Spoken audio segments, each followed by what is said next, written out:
In this SQL challenge, we're going to learn how to solve a medium-level difficulty problem called email details based on sends by Google. Google interview problems tend to be a bit more challenging than other companies, and this is definitely one of them. Now, let's look at the problem below.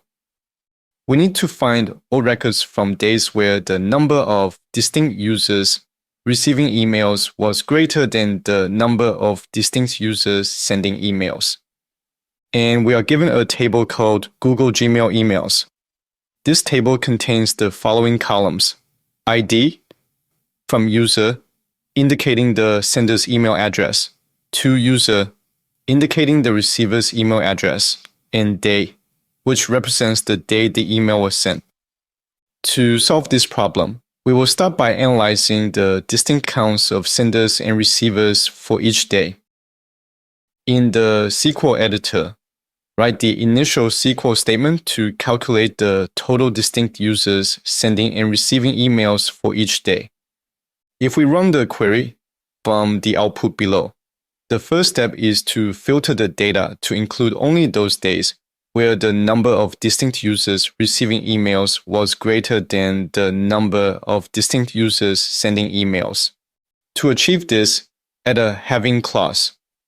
The having clause will filter the results, showing only the days where the count of distinct to user is greater than the count of distinct from user, and comment out the count distinct columns to return just the days. Convert the query into a common table expression called daylist. The last step is to retrieve all the records from the Google Gmail emails table where the day is in the daylist CTE. Select all the columns from Google Gmail emails table and filter the results using the in clause with a subquery to select the day column from daylist. Now run the query and review the output to ensure everything is correct. Click Check Solution and the system will mark the solution as solved. And that is everything I'm going to cover for this tutorial.